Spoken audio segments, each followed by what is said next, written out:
ಹೌದು. ಈಗ ನಾವು ಅದನ್ನ ಸ್ವಾಗತ ಅಂದ್ರೆ ಎನ್-ಸಿ-ಆರ್-ಟಿ ಪಠ್ಯಕ್ರಮವನ್ನ ನಾವು ವಿರೋಧ ಮಾಡಿದೀವಿ. ಯಾಕೆ ವಿರೋಧ ಮಾಡಿದೀವಿ ಅಂತಂದ್ರೆ ಎನ್-ಸಿ-ಆರ್-ಟಿ ಪಠ್ಯಕ್ರಮ ಕಳೆದ 2 ವರ್ಷದ ಹಿಂದಿನವರೆಗೂ ಖಂಡಿತವಾಗೂ ಇಡೀ ರಾಷ್ಟ್ರ ಮತ್ತೆ ರಾಜ್ಯ ಒಪ್ಪುವಂತಹ ಸಿಲೆಬಸ್ ಇತ್ತದು. 2007ರ ಎನ್-ಸಿ-ಎಫ್ ಕರಿಕ್ಯುಲಮ್ ಆಧಾರದ ಮೇಲೆ ಅದು ಇತ್ತು. ಬಟ್ ಕಳೆದ 2 ವರ್ಷದಿಂದ ಅದರಲ್ಲಿ ಪಠ್ಯ ಏನಿದಾವೋ ಅವು ಸಂಪೂರ್ಣವಾಗಿ ಬದಲಾಗಿದ್ದಾವೆ. ಈಗ ನೀವು ಉದಾಹರಣೆ ಸೈನ್ಸ್ ಅನ್ನ ತಗೊಂಡ್ರೆ ನಾನು ಓಪನ್ ಆಗಿ ಹೇಳ್ಬಿಡ್ತೀನಿ. ಸೈನ್ಸ್ ಅನ್ನ ತಗೊಳ್ಳೋದಾದ್ರೆ 6ನೇ ಕ್ಲಾಸ್ ಅಲ್ಲಿ ನಾವು ವಿಜ್ಞಾನವನ್ನು ತಗೊಂಡಾಗ ಅಲ್ಲಿ ಗಣೇಶನ ತಲೆಯನ್ನ ಆರ್ಗನ್ ಟ್ರಾನ್ಸ್ಪ್ಲಾಂಟೇಶನ್ಸ್ ಅನ್ನ ಹಾಕಿದ್ದಾರೆ.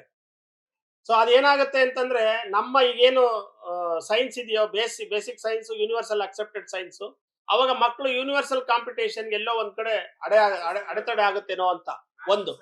ಆಮೇಲೆ ಎರಡನೇದಾಗಿ ಮ್ಯಾಥ್ಸ್ ಅಲ್ಲೂ ಕೂಡ ಸಾಕಷ್ಟು ಬದಲಾವಣೆಗಳನ್ನ ಮಾಡಿದ್ದಾರೆ. ಸೊ ಇದೇನಾಗುತ್ತೆ ಅಂತಂದ್ರೆ ವರ್ಲ್ಡ್ ಕಾಂಪಿಟೇಷನ್ಗೆ ನಾವೆಲ್ಲೋ ಒಂದ್ ಕಡೆ ಹಿಂದಕ್ಕೆ ಸರಿತೀವಿ ಅಂತ. ಇರ್ಲಿ, ಬಟ್ ಅದನ್ನ ರಿಸರ್ಚ್ ಆಂಗಲ್ ಅಲ್ಲಿ ಇರ್ಲಿ, ಒಂದು ಪ್ರಾಜೆಕ್ಟ್ ಆಂಗಲ್ ಅಲ್ಲಿ ಇರಬಾರ್ದು ಅಂತ ನಾವೇನ್ ಹೇಳಲ್ಲ.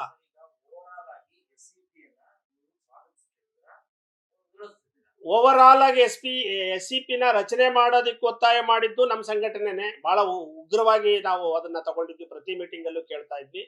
ಮತ್ತೆ ಇವತ್ತು ಎಸ್-ಸಿ-ಪಿ ರಿಪೋರ್ಟ್ ಅನ್ನ ಸಬ್ಮಿಟ್ ಅನ್ನ ಮಾಡಿದೆ. ಅದನ್ನ ಕರಡು ಪ್ರತಿನ ಚರ್ಚೆಗಿಡಿ ಅಂತನೂ ನಾವು ಸ್ಪಷ್ಟವಾಗಿ ಕೇಳ್ತಾ ಇದ್ವಿ.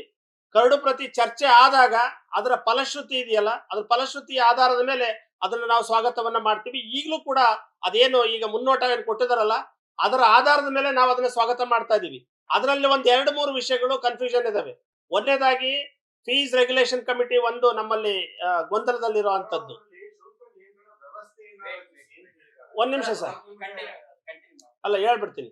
ಈಗ ಶುಲ್ಕ ನಿಯಂತ್ರಣ ಸಮಿತಿ ಅಂತ ಇದೆಯಲ್ಲ, ಅದು ಒಂದು ಮಾತ್ರ ನೀವು ನಿಯಂತ್ರಣ ತೆಗೆದು ಡಿಟರ್ಮಿನೇಷನ್ ಮಾಡಿ ಅನ್ನೋದು ನಮ್ದು.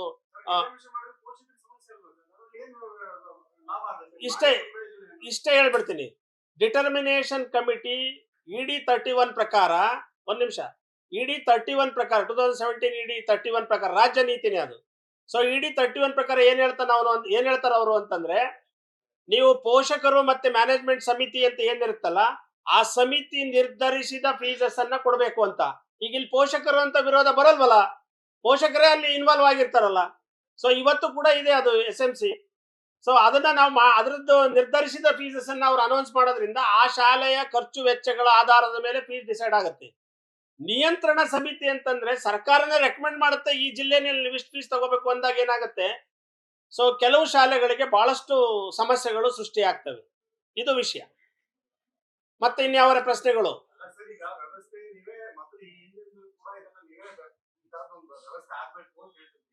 ಯಾಕಂದ್ರೆ ನೀವು ನಿಮ್ಮ ಶಾಲೆಗಳನ್ನಲ್ಲ, ದೊಡ್ಡ ಶಾಲೆಗಳ ಈ ನಿಯಂತ್ರಣ ವ್ಯವಸ್ಥೆ ಇಲ್ಲದೆ ಇರೋದಕ್ಕೆ ಪ್ರತಿ ವರ್ಷ 10-15% ಮಾಡ್ತಾರೆ.